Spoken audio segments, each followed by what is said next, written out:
of Gonoshasthaya Kendra, sorry for my pronunciation, the struggle for people's health. And Zafrullah has been working since how many? 40 years. 40 years in the health sector. And he now runs one of the largest, or even the largest, health NGO in Bangladesh.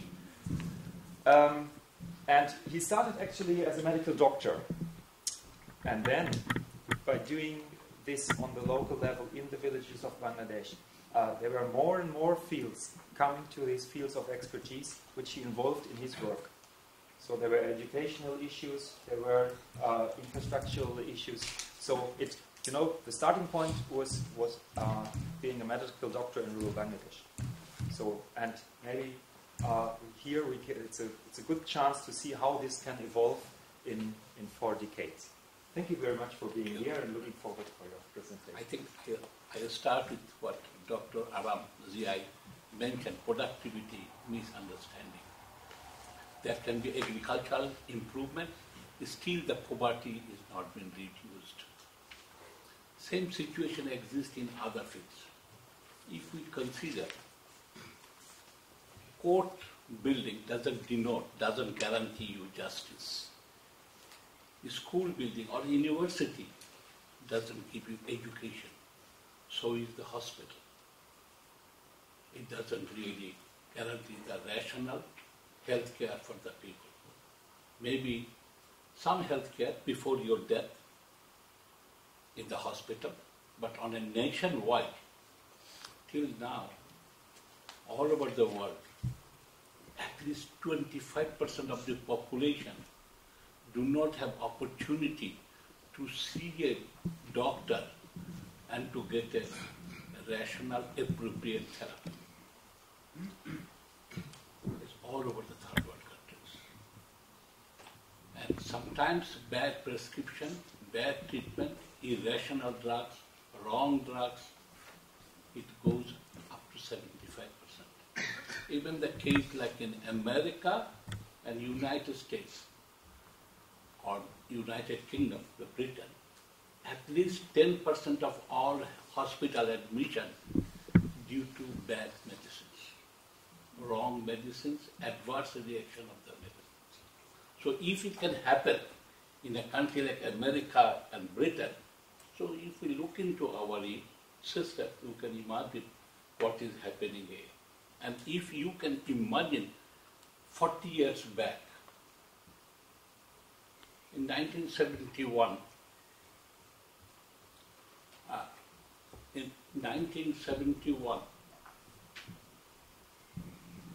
before most of your people's birth, world was different. 70s decade, people were fighting for socialisms, for equality and equity, justice. In 71, we fought for independence of the then East Pakistan, now which is known as Bangladesh, against the colonialism of Pakistan.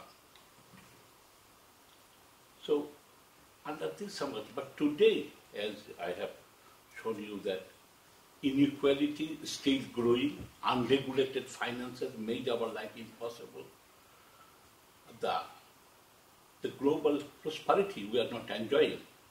It's not we are enjoying. The people of many of the rich countries are also not enjoying. In America, 47 million people do not have access into health care. American jails, at least more than half were put to jail because they failed to pay the health care bill. They tried to defraud the hospital. So under these circumstances, and in the other side, the global climate change, their attitude, every time we are having a wrong prescriptions. Now everybody is saying, the 70s decade, as I mentioned, it was a decade of socialisms. First time giants were defeated. Vietnam emerged. Of course, Cuba was liberated before that. Bangladesh was we are all talking about that. People will have a better life. But now it is becoming a very difficult situation. So under this circumstance, healthcare is not available. because of bad nutrition and privatization were considered. So under these circumstances in 71, we thought, what can be done? Gonoshasthaya Kendra. Gonoshasthaya means people's health. By over 350 million people all over the world speak the language called Bangla. That is the mother tongue of my mother tongue. So that is the locally we try to attempt a healthcare, a sustainable development program in Bangladesh, and experimental. We believe it cannot be, NGOs can do an experiment. They can show a path, but they cannot take the responsibility of the government. National, that is the job of the nation. That have to be it cannot be, NGOs can be a vehicle to show a path, but main responsibility is the government. So Gonoshasthaya Kendra in 71, we tried to build up a new, we fought during the war, we fought for independence, and there we realized the value of demystification. We realized all sorts of educations, we mystify it. Like education, we with a degree. Healthcare means doctor and healthcare doesn't go together. It's like, if you may remember George Bernard Shaw. He said you cannot trust a butcher with your cows. Similarly, you cannot trust a doctor by allowing him to look after your health. He is more interested on the business side of the healthcare. And what happened when the decade of socialism has been defeated or lost, and the capitalism took over, Soviet collapsed, China took a different line. We are in a very desperate situation. What can be done? So we thought, demystify the whole thing, allow the people to take care, empower the ordinary population to look after their health, but in a scientific way. I'm not talking about going to the bush. I'm talking about living the bush, but have a better life. So what we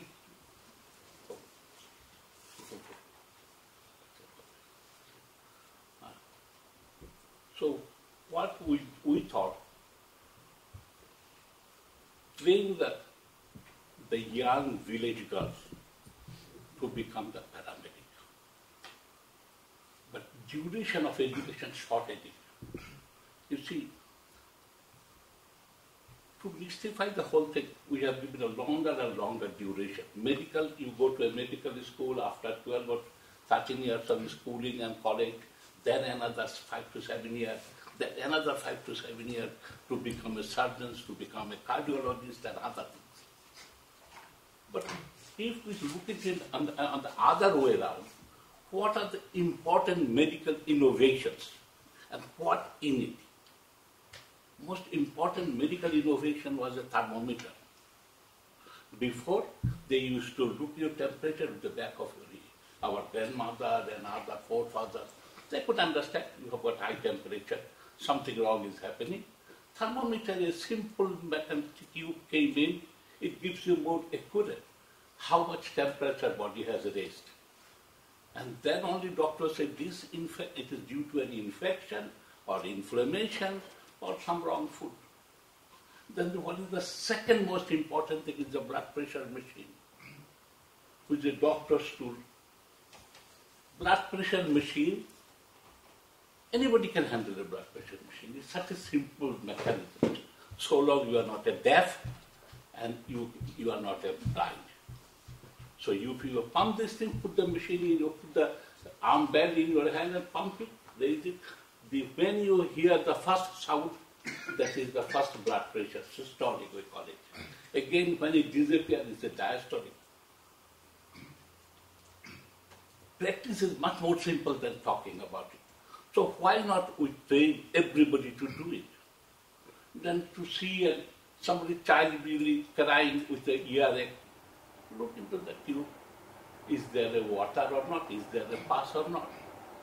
So if this also demystification, we thought, is very, very important. The health workers have to be close to the people. where the need is more. The poorer the people, they need the health care much more.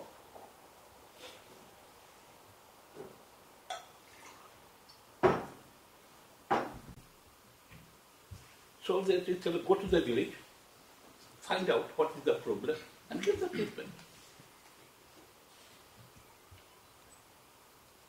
Another thing from the time immemorial, there is a childbirth. Who looked after the childbirth? Traditional women. Women is the world's first doctor. No man was the first doctor, it's the women. Because of the necessity. A childbirth, somebody have to handle it. So women did it. And with the childbirth also the bleeding. So they have to find a solution for it. They look for the hearts, can you put it, and bleeding will be stopped. So they knew that medicine is the women. So long it was a social service, if the women was providing the health care, it was what was going fine.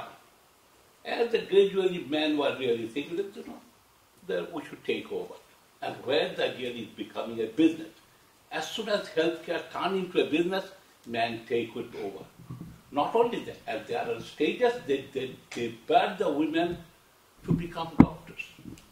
In Europe, where they were killing women in the name of witch hunting.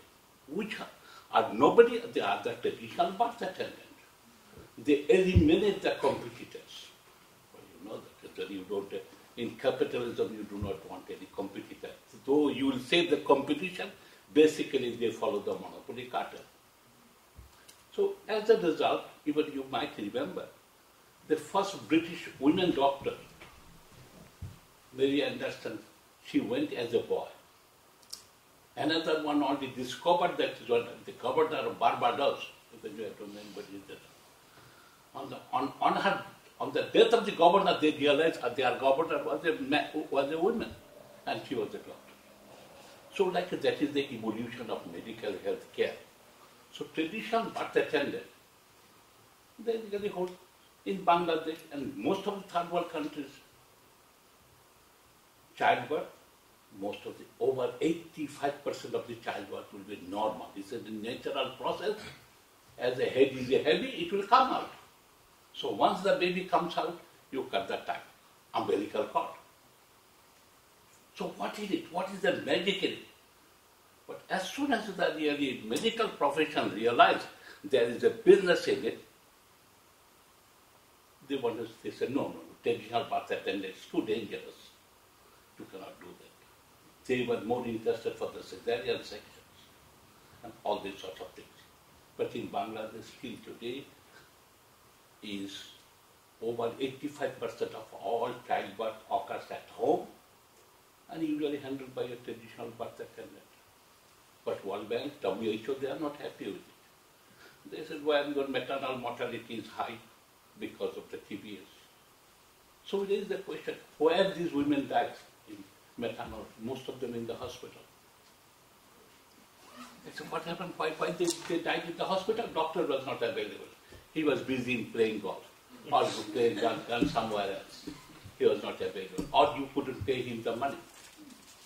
Or even if you say that, they need the anesthetist. Anesthetist is not available. And what is the anesthesia? What is the magic in it? Anesthesia is making a part so that you don't feel the pain. At the back of your thing, where your hip bones are there, put an injection, see whether any fluid comes. If the fluid comes, you know you are in the right place, push a bit of anesthesia. Lower part will be, you will not feel pain. When you need even a bigger anesthesia, put a tube. To put the tube, it has got a technology, definitely, no doubt. We are visiting the museum. Even the Romans had a technology as good as our computer. They were showing it. So what is it? They put if the tube is in the right place or not, how do you know? Put into the water. If the bubble comes, you are in the proper place. If bubble doesn't come, you are in the wrong place, take it out. So that is what anesthesia all about. And put the oxygen, link it with that. But if you make it so simple, people would not like to give you money. So you make it difficult. He said, no. I've been to universities and this and that and that. You couldn't. So how about? They want to really this normal delivery to privatize the normal delivery. So the doctors can have good business. Big transnational can have a bigger hospitals. So under these circumstances, Gonoshasthaya Kendra said, okay, you do your business. We are not the politician, we can't do everything, but we can develop a healthcare for the age. So we train the traditional birth attendant, the women at the back. What do we do? She knows most of the things because of her experience, because of her watching her grandmother, mother, and other. Only thing she needs now, what do you train? We train a couple of hours. She said, look, is my hand clean? I say, yeah, it looks clean. Your hand clean. Let's wash it again with the soap. 10 of us. All of a sudden, water is no more, color has changed. So you wash your hand before and after. Cut your nail for safety. These are the simple things. And these are the things they know. And this is the way which are there with short training and other things, health workers. They train them to basic things. What is the problems of a community? For the bad nutrition, they are vulnerable to diarrhea. It's a more problem of water. Water, proper drink, safe water is not available. Or safe water is available next to the toilet. So there is a contamination. Or there is not enough water for the agriculture. So there is not enough food. So these are the basic things. Healthcare is not just doling out tablets and pills and capsules. It has to be about the water and other nutrition, mother, child health, these are the things. And more women in the maternal mortality is high. There's no doubt about that. The high, they also produce a low birth weight child. If there's a low birth weight, child will be mental development will be less and other things. So how do you do it? Pill cannot help it. It's the education of the mother-in-law. She controls. Those who have got a mother-in-law, you will know how sweet she is. But you may not be very sweet with your wife. Or may not be really, and that is the they tell me. So what we do, you train them. I said, look, do you want a grandchild? Nice. Oh yes, I want a very nice, healthy grandchild. I said, how is your daughter? Oh, she's a chick. She doesn't want to do. In agriculture family, it's a working family. They need extra pair of hands. So they want the daughter-in-law is a slave, is a free slave. Women really, we have to understand the equality is a problem, like a situation, status of women in a third world country, more so in the Muslim countries. So we have to, education is needed. He said, your daughter-in-law is not trying to feed, she's tired. She has to feed two people, one people is inside. Like these sorts of very simple things. Give her the rest. Simply rest will do, yes. If you give her the rest, 3 or 4 hours rest, the child inside will grow 100 to 200 grams. So you will be, the infant will die less, better, well-formed child. They're like these sorts of very simple things. So we train them. Then come a bit of in the Modi, doctors will say that they handle a microscope. Word microscope is a big word. But what do you do with a microscope? Then you put a bit of blood, pus or anything. It's a play of colors. Who understand the color better than the women? You tell me. They know all sorts of colors they understand. So underneath the microscope, they like a blood cells of different blood cells will give a different color. So how long one should take to train a girl to understand a pathological slide or a blood slide? How many minutes do you need to train to do a blood grouping for a cross matrix? These are everything is a very simple one. So we train them and they do a lot of work.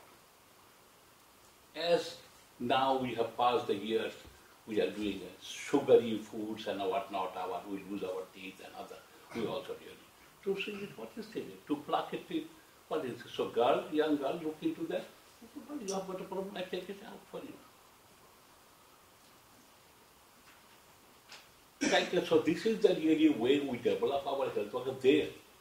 They are competent to deal. They get 6 months to 1 year training. In this training, they can handle all sorts of local diseases. What are the local diseases? In most of the countries, the diarrhea is number one. Skin diseases, bad nutrition, and there are ulcers. So like the pneumonia. Another thing is the pneumonia. Children die of pneumonia very much. Old people die of pneumonia very much. Now the very good medicines are available, but it depends on which country you are. A very cheap medicine, very costly in many third world countries, because multinationals taking you for a ride. They cheat you as much as they rob you as much as they want. The medicine is most of the essential drugs. The WHO promotes 350 drugs. They are not under patent, and they can be really manufactured very easily. Very easily, and very quality medicines can be manufactured, which we do in Bangladesh. It's on salts. It has got a couple of salts have to be mixed up, and you mix with the water. So these sorts of things in 1982, we had a national drug policy, as I mentioned. Gonoshasthaya Kendra, we are instrumental to persuade the government. But it was a policy for Bangladesh. First thing, the American ambassador, lady ambassador, British ambassador, Dutch and German, also your ambassador, fought together, call of the president of the country. You see, third world countries, when they see such a big people are visiting without appointment and go at the gate and tell we like to see, they started traveling. President gets a shock. President must have said, Madam, this is the policy for Bangladesh, not for America. He said, no, this is not good. We cannot have this policy. Poor president could understand a policy for Bangladesh, how it is affecting Britain and Holland and Germany. He couldn't put and really he couldn't understand. As he was not understanding it, all of a sudden he has an invitation from the American president. A third world country's president having an invitation from an American president. Poor chap, he is too excited to understand. I said, look, whatever you go and visit the American president, fine. But we also realize the day he will reach America, our policy is finished. I said, look, before you declare, why don't you announce the policy and let us execute it? Because there is the only thing the NGO did. We persuaded the president. He said, look, as you have accepted the policy, you announce it in the publicly.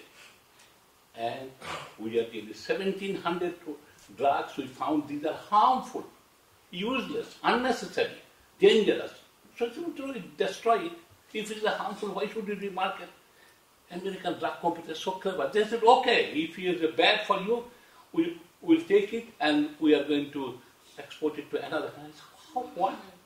Bad thing you cannot export.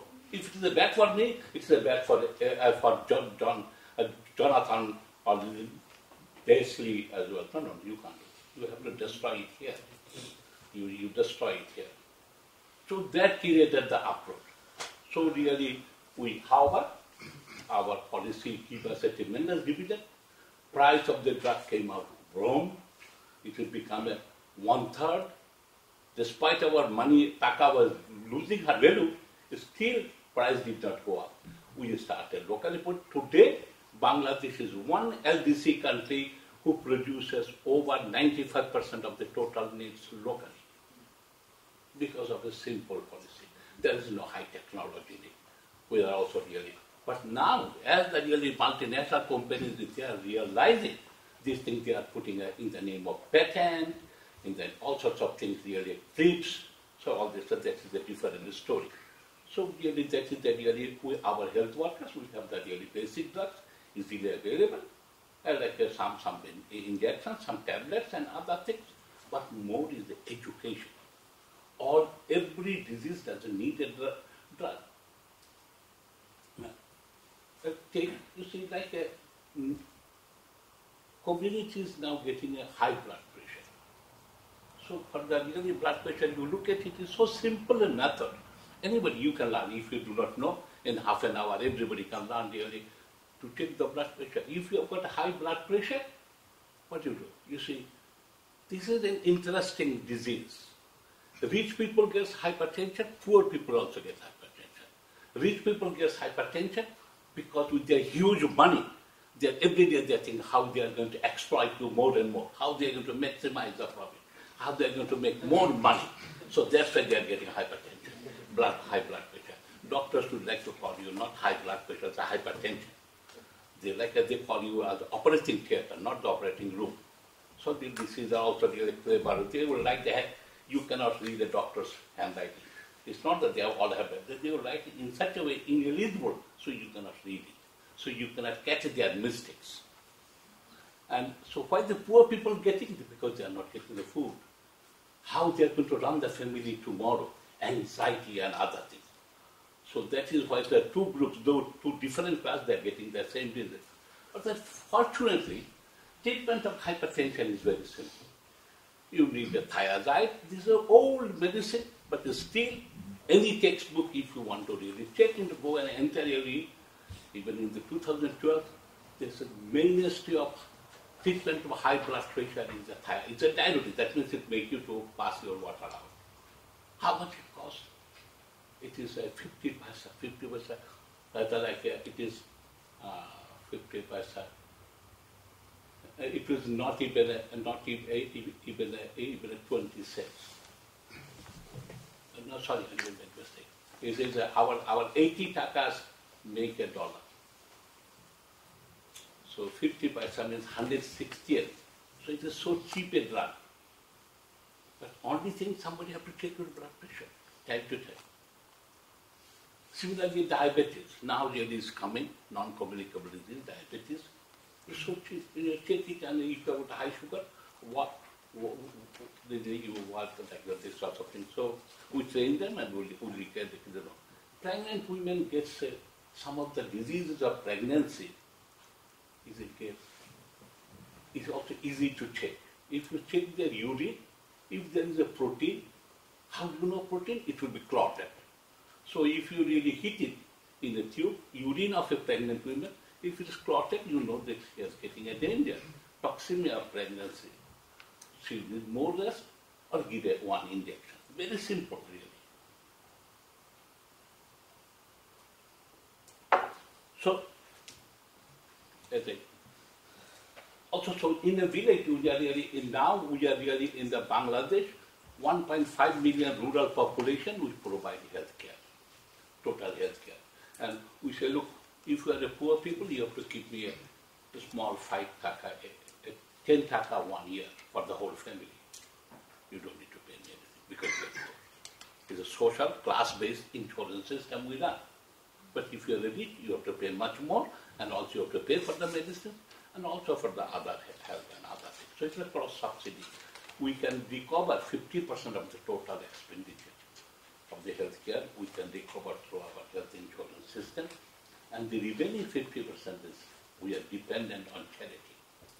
For this, really, we have got a pharmaceutical company that was instrumental to persuade the Bangladesh government to have the national drug policy because we could provide the inner information as the economics of the drug production, which has given the government so really that is the way. And recently, we also train women in every item because we believe two philosophies. One, the fate of the poor will decide the fate of the country for which we fought for the independence.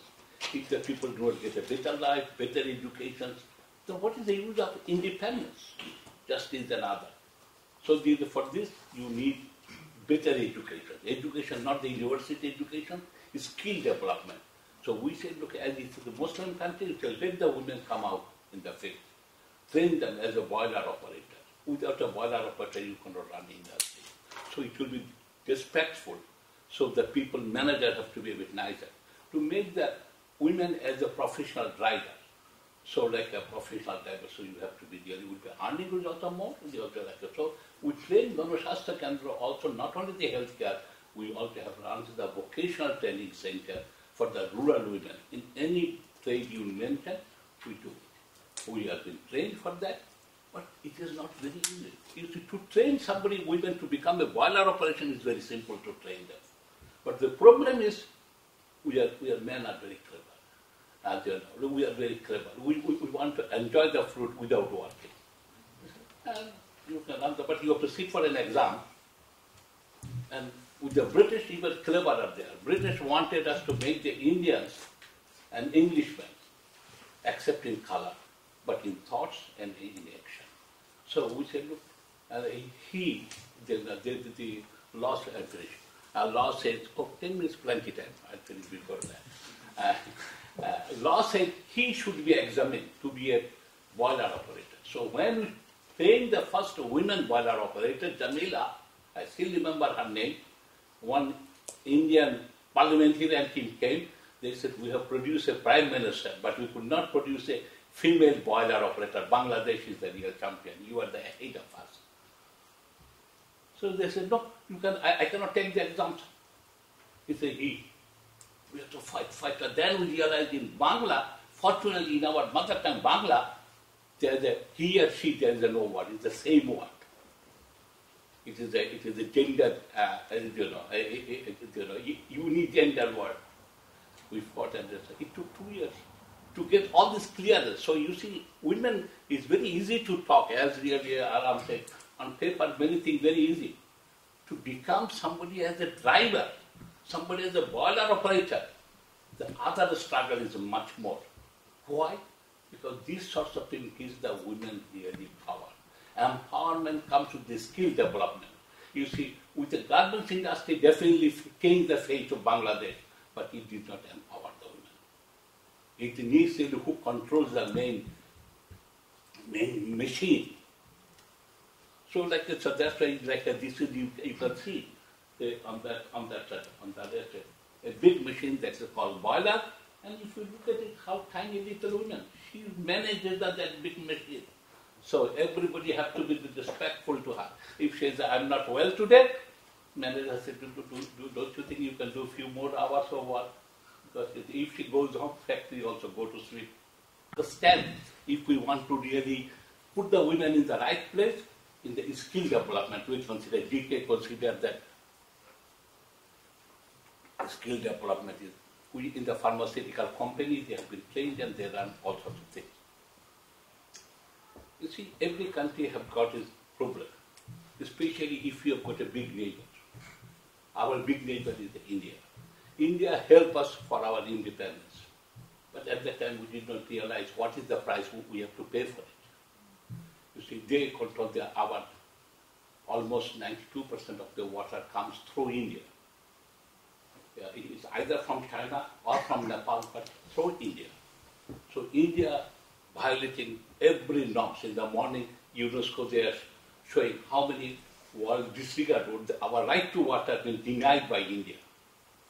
It's denied by India. So as a result, our land has been erosion. River erosion causes a tremendous life, our misery and other things. So many islands in the small, our rivers, as I mentioned yesterday, are mighty rivers, not like a Rhine and Shore. Your Rhine and Shore is like a canal in comparison to our rivers of Brahmaputra, Jamuna and Ganga. It is a canal, really, so stormy, it's like you think it's a sea, but even if you look at it, really, you can see these are the things. So there the people are really, poor people live in those deserts. Have they got the right? And Constitution have got all the nice pious words are there. Right of the man, and the guarantees, every Constitution say all the sweet words. But in reality, they forget. Only they remember the man during the election time. But nowadays also we have learned many clever ways of manipulating the vote, even if you do not need the people's vote. So really that is the really we thought, how really do you reach them? And like that, so our health workers and medical team, as we have demystified, we realize that anywhere we can operate. Big operations anywhere, we are doing it. So this is one of the things really. There's many. And you see now another problem with the education, longer and longer durations, it is the upper class, children of the upper class are coming. They have not seen the village, they are afraid of the village, they don't want to go there, there is no electricity. They have read at the public universities without money and other things because they are so-called brilliant, but they are not any good for the people of Bangladesh. So we have started a new medical college. It's a government-approved medical college. We said, look, we are willing to teach you, but you have to go to the village. You have to go to the village and spend some time in that village to share. So we would take them, like young doctors, 2 young doctors, we are taking them to a river and island, and they don't know swimming. I said, well, even knowing and swimming, said this mighty river would not going to help you. It's all this psychological. Well, these are the things. I understand. And then really we are so long, for the last 35 years we are spending in the rural areas. We realize that there are poor people also in the urban areas, urban slums. They are the really poor slums, and we established again now hospitals in the urban areas, and the mobile clinic go near the house. Take the healthcare to their door. Then really, if they really need something, can be transferred another thing. So this is a very simply, this is the way we have developed our healthcare system. This is which easily anybody can learn, and easily any country can be So one thing we have to all understand, do not believe the businessmen, especially pharmaceutical companies. They are like dogs. Dogs tail will go calm, so you have to hold it tight. So this unregulated finance is no answer to the people's well-being. It has to be regulated. Everything, really, government has a right, politicians have to be educated for the sake of the country, for the sake of the independence, for the sake of the justice. There have to be equitable distributions, and they have to be taxed, they have to be transparent. Really.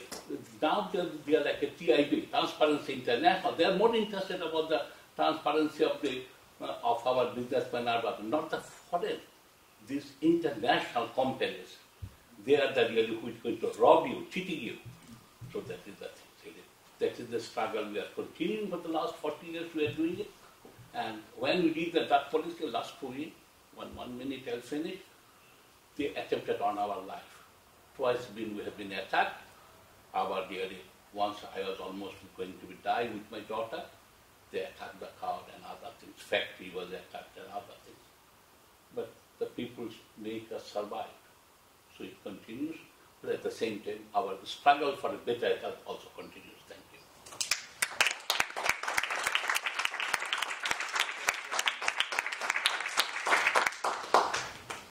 Thank you very much, Zafrullah, for your interesting insight in 40 years of your work, and also at the end that you mentioned that it can be, of course, also very difficult and even touch your own health or even life. So, but we are even more happy that you are here and healthy and strong. You mentioned that the People's Healthcare Center in Bangladesh provides healthcare for 1.5 million people altogether. Rural people. So this is and 250,000 urban slum dwellers now. Okay, so this is... one thing I've forgotten, we are the main sponsors of PHM. Anwar is here. Anwar and myself in 1985, we realized health for all by year 2000 will remain as a merit unless WHO put the WHO right. So that's why we organized the People's Health Assembly in year 2000 at GK at the year where 92 countries participated, 1,500. This year in July in Cape Town, the People's Health like a third People's Health Assembly will be held. Yeah. Sorry. And I also read that there are about 2,500 staff in your healthcare center. So it's kind of, quite a big organizational or huge organizational structure. I found also interesting the idea that you mentioned the first medical doctors in the world were women. Well, women. Please, everybody correct you if you have got a wrong impression. Because nowadays, in almost all countries of the world, the majority is male. Yeah. So therefore... Because it has become a business now. It is a profitable business. Yeah. It's no more a social commitment. Also interesting with this concern on gender that you mentioned there was no female boiler operator. And because I was thinking about Bangladesh, which has maybe the highest percentage of female prime ministers per year in the world, you know. So there's a kind of, a bias, I would say. However, so please feel free to ask questions or to comment on Zafrullah's work. Yes, please. So.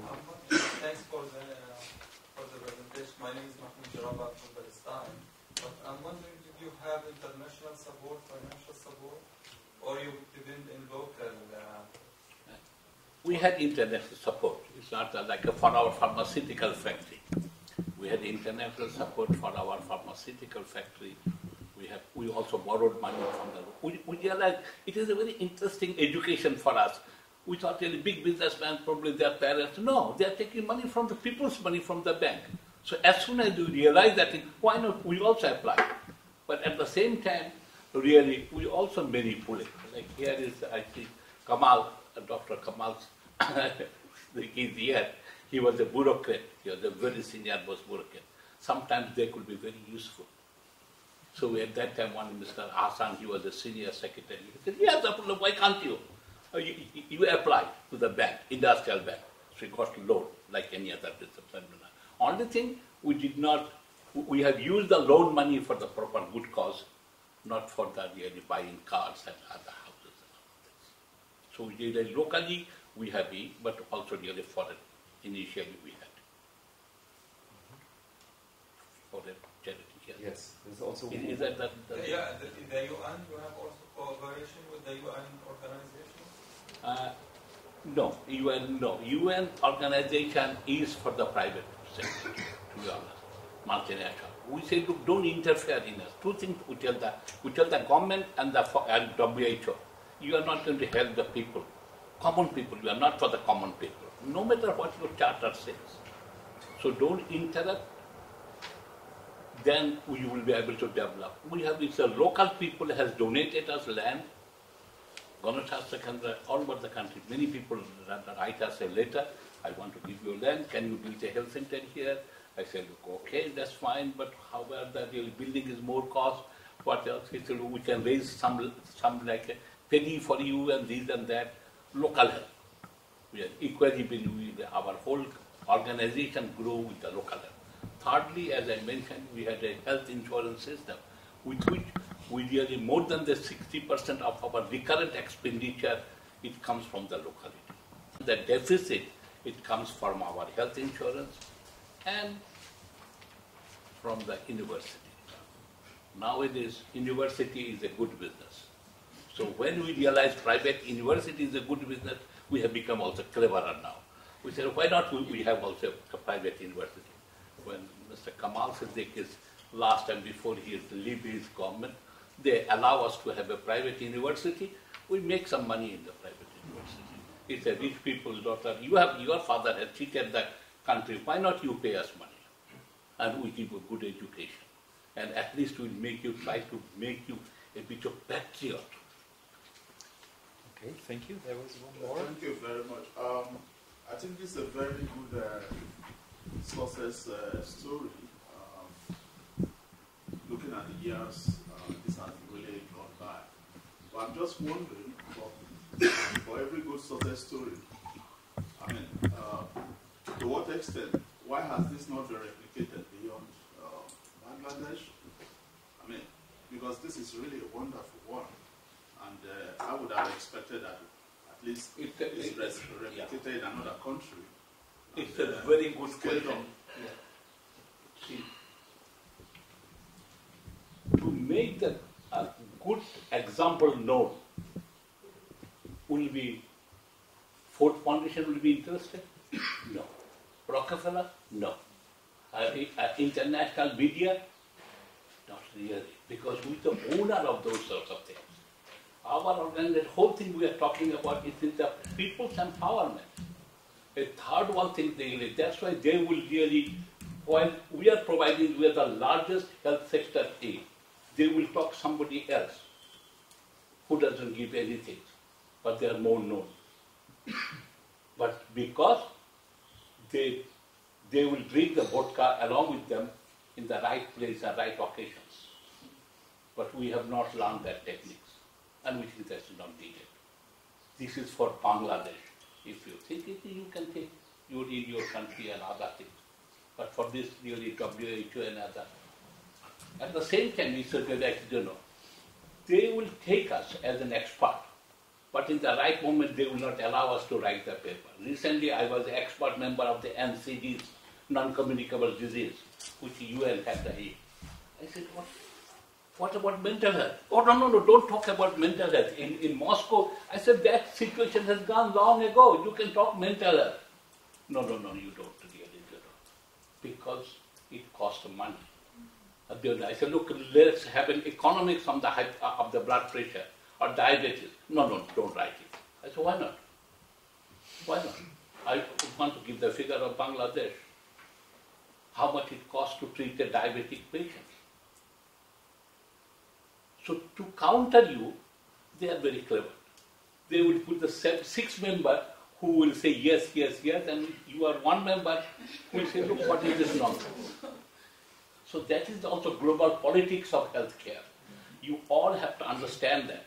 Politics of healthcare. They will talk about the drinking bottled water. They will not talk about that to make the really national water system safer. Local water supply system safer. They will not talk about supply the water at the doorstep of the poor people. How much it costs? Nothing. We have given an example. If anybody come to Bangladesh, I'll show you. I said, look, why we'll supply water to the agriculture, also supply water to the households. So these are the politics, I think, is very important. Politics of healthcare, politics of drug production, you have to understand that. Politics of agriculture, as really he mentioned, agricultural production doesn't guarantee the reduction of poverty. Really. So that's why I've got a small book called Politics of Essential Medicines, published from the Sage, England. It gives you some data. It is a small thing. One can see how it operates, their mind operates, how the pricing system. Okay, so many. Yes, maybe Saravana first, and then you. Okay. I'm Saravanan, and I'm working in the Center for Development Research. Yes. A very interesting presentation of yours. You also mentioned in the course of your presentation that as an NGO we can only show the way and the government has to take steps to take it forward. Now, to what extent in your 4 decades of your work, how the government has accepted, how did you break the circle of corruptions and things like that? Like some of the things that you pointed out, it is also very similar in India. How drug companies, doctors, and the lab clinics, or the testing, they all make money, which is really at the cost of the people. While the actual cost of medicine or testing is about 10%. Now, how do we break this kind of things? I know it is a... Yes. Like you see, these, unfortunately, what happened, most of the countries here, I can look at it, we have been colonized. Our colonized really have the one danger, it really blurs your vision so much. We have been, all the time we are there talking corruption in the third world countries. Corruption is the tiny peanuts. Main thing is the corruption of the international agencies. They said, well, because our people, a policeman is corrupt because his salary is so low. He has to work 12 hours standing and he takes a bribe here and there and other things. Why an international body is corrupted? Their salary is not low, thousands of thousands. But Transparency International will not publish that system, that rule. So who is responsible and other? This is education. It is the awakening of failure. It is a long fight, but we have to continue this fight. Only this is the way we are going to win. I think yes. Thank you very much. Mine is similar to what senior colleague had. I'm particularly interested about the TBAs. TBA, technical partner. Yes. How were you able to convince the government to accept the need to continue training? Very important question. Because in most developing countries, yes, they all bow down to the WHO, and it is not. It is not. Here I want to correct you a little bit. It is not your government or my government, it's the WHO. And what is WHO? WHO is the Organization of the Medical Officers. On really many times I said, look, change the name. Don't call it a WHO. Call it a WMO. Or the World Medical Officers Organization. He said, no, can't do that. So why not? Because there is a meteorological office also there. So these two WMOs will have a problem. You see, the WHO, this medical profession is the main impediment. And as I said, medical people are taking a small bribe. They have not learned to take $1 million bribe. Because it's the drug companies and the technological companies, they are really bluffing. They realize if the childbirth, you can make it a privatized, then there is a big business. So TBA is the main impediment on their glory.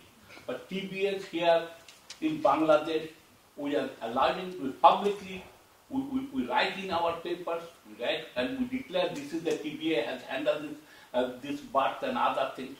Government it is the international agencies. The many good agencies have a badge, like UNICEF. Outwardly it's a nice agencies, but they are all world, really UNFPA. They are all promoting the privatization. So, but I think we have to promote WA. In South Africa they are doing it, we are doing it, but we have together we have to fight. And it is their right. And this is the TBS does it for more a social commitment. I also have one final question, which relates to your question, and thereafter we can continue. So how is your relationship to the Bangladesh Ministry of Health?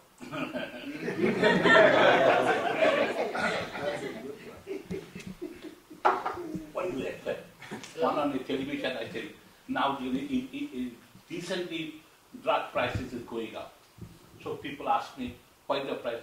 I said, because government wants the drug price should go up. That's why it's going up. You see, drug is a commodity. All you have to remember is that really healthcare, once it has turned into a business, healthcare has become a commodity. Drug is a commodity. But drug is such a commodity, as a consumer, though you pay, you are not competent enough to understand the value or the quality of it. It's a middleman, the doctor decides for you, but you pay for it. So under the circumstances, as you are not competent, so government have to control the price, have to examine the price. That is what in 1982 I wrote the drug policy. I said, look, drug is a special commodity, so government have to have the responsibility to examine the price. So what is happening now, some of the drug prices, they are not really not examining the price. When government doesn't examine, so drug companies put the price whatever you are going to tolerate. As a result, there is also another danger. Not only the price is going up, counterfeit medicines is coming. For counterfeit medicine, which countries they blame? Nigeria. Which countries they blame? Costa Rica, Colombia. Which country? India. And now even Bangladesh, some counterfeit drugs. I said, I'm waiting for the more counterfeit drugs.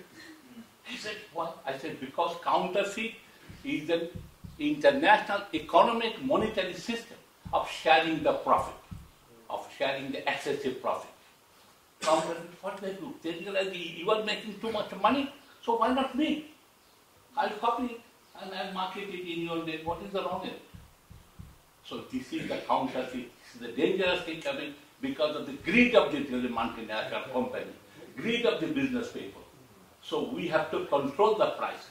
So that's what the government has a responsibility. Only consumers, that's why you have to say, look, not the capital, here government has a responsibility. You take it, you make it transparent, how much it costs you to produce these medicines. That is the information you give. We'll tell you how much profit you want. Okay, thank you. So, just one single question. Yeah. It is an appreciated medical revolution. Sorry, I missed it. Yeah, just I thank you for your Okay. medical revolution. I call it. Thank you. Yeah. My question is, how did you break the dependency syndrome of the people on modern medicine, especially in urban areas? Can you repeat it? How did you break the dependency syndrome of the people, especially on modern medicine, especially in urban areas? Well, here is, we have not totally dependency, we have not yet achieved it, but what we really, some medicines are simple and other things good. We are really telling that too many medicines will create too many problems. That is the basic film message we wanted to give them. Too costly medicines, message is also maybe a counterfeit. No cheap medicine has ever been counterfeited anywhere in the world, not even in Nigeria. Nowhere. It's only the costly medicine always been it, which is more problem. So here also really, another thing we are promoting is the physiotherapy. It's a non-drug therapy. Especially when the country, every country is now elderly people, number of elderly people are going up and up. It is really between 6 to 10%. Really. So they have got many arthritis, these, their loneliness, wife died, family left, and all sorts of things. For here is not really medicine. Unfortunately, more and more medicine is given. More medicines with more problems you have created because of the counter-actions and others. So we are also promoting the physiotherapy. We are also physiotherapy, and it is a non-drug therapy, and it is really basically with the elderly people need to walk and young people to hold hands and other school children can take and look after them. Like that sort of new philosophy we have to promote. We should not ignore our indigenous medicine, but unfortunately there is also exploitation has started because of the lack of the health ministry's silence. They are not, they realize that you cannot make business there, so that on the other side there. But these are the things locally we empower the local people. So that is the way. We have not found a real solution yet. Okay, Gurma, please. Okay, I share all the appreciation given to this interesting work, which cannot be easily expressed in words. My question is, what plans do you have to expand in that country as well as to reach out to the global? Well, about that, our philosophy is simple. I think we invite, bring 2, 3, 4 people from your country, we train them, and then you spread the gospel. But it's not the gospel of Bible.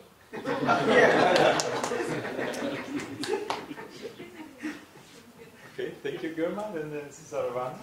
Just to add information about the counterfeit drugs, WHO last week, Saturday or Sunday, they have legalized the counterfeit medicines. So which means many countries can benefit out of this medicine. They have. No, not the counterfeit. You have made a mistake. No. WHO, they are making their life. You see, they stop here because you see, it is the profit mechanism.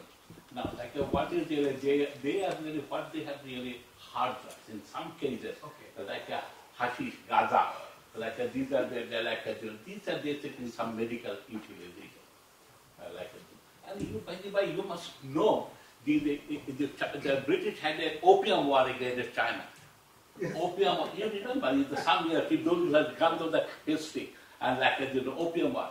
Opium is the first medicine of the another. It's one of the first medicine of the world. Really, it is a painkiller. It also gives sleeps and other things. And really, what happened? All colonies have, but the really German never had a big colony. Really, German. You never. You had the one in Africa. Sing Tao in China. Yeah, they didn't have it. So they realized that really French have got and other all sorts of brews, and so they started the chemical industries. So that's why the first aspirin was discovered in Germany, the aspirin, byDr. And really you see what happened after the Second World, all industries of Germany was dismantled by the Allied forces, except the chemical industries. So chemical industries, what happened, they were really producing the money for that.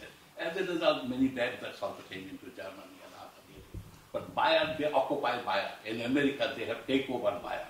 byDr is a German company. OS is also another German company. So they discovered aspirin. Then they also discovered the paracetamol. It's still their top. You see, these are the history of it. Okay, very much.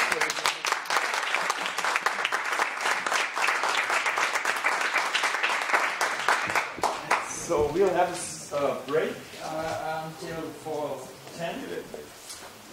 The room will be, I think, open, and there will be coffee served later on. So we have a small